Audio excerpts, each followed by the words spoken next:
Jei tik tai pažvelgsim į pačią Lietuvos tautą, kalnėnų ir žemaičių, aiškiai tenai matysim, jog ta tauta ne vien praėjusiuose amžiuose, bet jau gilioj senovėje yra pakentėjusi didžiai didelius savo ūkės ir myderius, nesgi turi savo ypatingą kalbą, būtinai įvairią nuo kitų kalbų, o aiškesnę ir skaistesnę už visas šiandien kalbamas, kurioje visa gali permanyti ir visą apreikšti.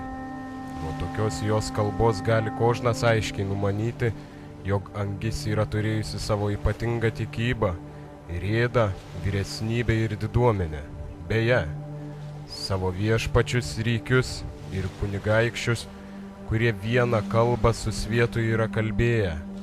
Pati tauta plačiai gyvenusi ir didžias pažinės yra turėjusi su tolimais kraštais, kurių pirmieji vardai nuo lietuvių, kalnėnų ir žemaičių pramanyti lig šiai dienai užsiturėjo. Vienok viso to šiandien nebėra, kaipogi gali aptvinusi svetimomis tautomis jos viešpačiai karaliai, kunigaikščiai ir patys jos kunigai kalbantys jau svetima kalba, svetima rėda, svetima tiesą sakanti, trumpai sakant, savo pavasario žalių lapelių nieko nebeturinti, tik tai vienus minavojamus savo veikalų senovės raštuose, itgiria žiemos laiku, savo žagams rodanti, tarp kurių tik tai viena pati jų kalba it žalia bruknelė nuo speigų apšarmojusi, lik šiai dienai tebe žaliuoja, kaip ženklas viso to buvusio. Simonas Daukantas. Lietuvių istorikas, pirmosios Lietuvos istorijos parašytos lietuviškai autorius. Gimė 1793 metais Žemaitijoje, Kalvių kaime, dabartinėme Skuodo rajone. Buvo vyriausias vaikas pasiturinčioje valstiečių Daukantų šeimoje, kurioje dar buvo 5 dukterys ir 1 sūnus. Abu tėvai dalyvavo Tado Kosciuškos sukilime. Taigi valstiečių Daukantų šeima neliko 18 amžiaus pabaigos abiejų tautų respublikos istorinių įvykių nuošaly, jei nebuvo svetimos patriotinės nuostatos. Simonas Daukantas gimimo metrikose buvo įrašytas bajoru, tad galėjo siekti mokslo. Remiamas pažįstamo kunigo, mokėsi Kretingos pradinėje Žemaičių Kalvarijos apskritinėje mokykloje, Vilniaus gimnazijoje, Vilniaus universitete. Nuo pat pradinės mokyklos iki universiteto tarp bendramokslių išsiskyrė gabumais ir pažangumu. Daukantas Vilniaus universitete studijavo nuo 1816 iki 1822 metų, klestėjimo laikotarpio. Klausėsi žymiausių to meto mokslininkų paskaitų. Tuometinis universitetas, kaip rašė žemaitis Vilniaus universiteto auklėtinis, filologas Simonas Stanevičius, gyveno palaimintą dėl mokslų laiką. Daukantas, pirmiausiai įstojęs į literatūros ir laisvųjų menų fakultetą, tapo Adomo Mickevičiaus bendrakursiu.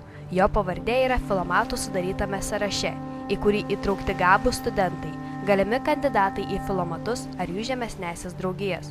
Tačiau nėra žinių, kad būtų joms priklausęs. Daukantas, vėliau perėjęs į teisės studijas, įsitraukė į Vilniaus universiteto žemaičių studentišką gyvenimą.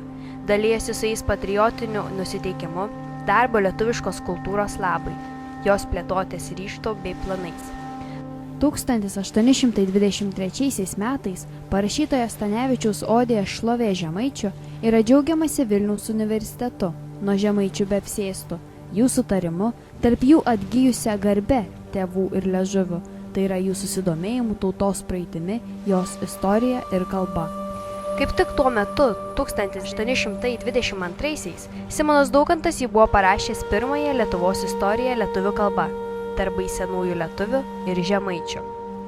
1820 metais, ruošdamasis magistro laipsnio egzaminams, Daukantas išsirūpino bajorystės dokumentus. Mokslo baigimo pažymėjimui gimimo metrikų jau nepakako. Pagal juos, valstietiškos kilmės Simonas Daukantas buvo įtrauktas į kitą, bajorišką Žemaitijos Daukantų giminę. 1821–1822 metais sėkmingai išlaikė teisės magistro egzaminus bei apgynė traktatą lotynų kalba. 1823 metais Prasidėjus Vilniaus universiteto slaptųjų studentų organizacijų sekimo ir teismų procesui, magistro diplomą gavo tik 1825 metais pavasarį. Baigęs universitetą, Daukantas 1826–1850 metais dirbo valdininko darbą Rygoje ir Peterburge. Tarnybos sostinėje siekė norėdamas prieiti prie Lietuvos metrikos, 14–18 amžiaus Lietuvos didžiosios kunigaikštystės valstybės kanceliarijos archyvo, svarbaus Lietuvos istorijos šaltinio. Šalia tiesioginio darbo Daukantas ėmėsi plačios lituanistinės veiklos. Rygoje ir Peterburge jis sukūrė savo svarbiausius istorijos veikalus. Apie 1838 baigė rašyti Istoriją žemaitišką. Daugiau nei po dešimtmečio, 1850 metais, ją perdirbo, pavadino Pasakojimais apie veikalus lietuvių tautos senovėje. Peterburge Daukantas parašė ir pirmąją lietuvių kultūros istoriją – Būdas senovės lietuvių, kalnėnų ir žemaičių. Tai vienintelė paties Daukanto publikuota istorijos knyga, Jokūbo Laukio slapyvardžiu išspausdinta Peterburge 1845 metais. Istoriniuose veikaluose Daukantas tęsė Lietuvos istorijos pasakojimą, rėmėsi LDK istoriografija, ypač Alberto Vijūko Kojalavičiaus darbais šalia naujų vokiečių, rusų istorijos veikalų. Tuo pat metu Daukantas rinko ir publikavo tautosaką Dainės žemaičių, leido ūkinių patarimų knygeles Lietuvos valstiečiams. Platesniam lietuvių kalbos vartojimui mokyklose parašė ir išleido lietuvišką lotynų kalbos vadovėlį, lotynų kalbos skaitinius su nemažu lotynų lietuvių kalbų žodynu. Lietuvišką elementorių rašė lenkų lietuvių kalbų žodyną, liko 3 rankraštiniai tomai, lotynų lietuvių kalbų žodyną taip pat. Jaunimo skaitiniams iš lotynų kalbos išvertė ir 1846 metais išspausdino romėnų literatūros kūrinių Fedro pasakėčias, Kornelijaus Nepoto didžiųjų karvedžių biografijas, pilietiškumą ugdančius tekstus. Iš daugybės Simono Daukanto sukurtų naujadarų Aušrėnai, Baltai, Jūrinas, Jūrininkas, Karmuša, Kautynės, Karininkas, Karvedys, Laiko skaitiklis, Chronologija, Meldžionis, Maldininkas, Rūpdarbis, Siuvėjas, Siuntinė, Delegacija, Vipsonė, Spektaklis, Žaislis, Artistas, Muzikantas. Vienas kitas ir įsigalėjo ir bendrinėje kalboje – laikrodis, prekyba, vaistininkas, vietovė, prigijo ir gramatiniai terminai – būdvardis, laipsnis, kalbos dalis, dantiniai, lūpiniai, nosiniai priebalsiai. Dėl pašlijusios sveikatos, anksčiau išėjęs į pensiją, Daukantas tikėjosi atsidėti lituanistiniams darbams, moksliniai kūrybai. 1850–1855 gyveno Varniuose pas žemaičių vyskupą Motiejų Valančių.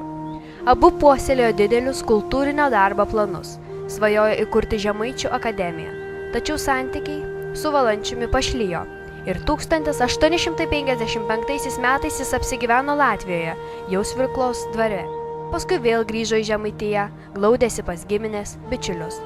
Paskutiniaisiais savo gyvenimo metais pasiblogėjęs, apsistojo pas Papilės kleboną Ignotą Vaišvilą.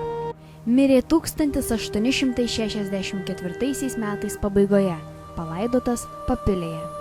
Anot istoriko Vytauto Merkio, Daukantas po architekto Lauryno Stuokos Gucevičiaus bus bene pirmas lietuvių valstietis pasiekęs tokį aukštą mokslą. Be gimtosios mokėjo lotynų, lenkų, rusų, latvių, vokiečių ir prancūzų kalbas, turėjo turtingą mokslinę biblioteką. Daukanto asmenybė ir darbai iškyla tarsi tiltas tarp XIX amžiaus bajorų ir valstiečių, tarp Lietuvos didžiosios kunigaikštystės lietuvių kultūros ir XIX amžiaus pabaigos aušrininkų bei varpininkų kartos lietuvybės, tarp apšvietos ir romantizmo. Savo istoriniuose darbuose Daukantas siekia suderinti ir pagrįsti iki šiol mums aktualius skirtingus buvimo lietuvių būdus. Savo darbuose perteikė ir tradicinį lietuvių tautiškumo supratimą, bajoriškąjį, susietą su valstybe, jos praeitimi ir teritorija, Lietuvos didžiosios kunigaikštystės pilietybė. Ir tuo metu vis labiau ryškėjusi naujai susieta su etninė lietuvių kultūra. Lietuvių tapatybės sampratai susijęjo su vieta, kalba, valstybės ir tautos istorinė praeitimi, lemiančia kultūrinį savitumą. Taigi, Daukantas padėjo pagrindus moderniai lietuvybei formuotis.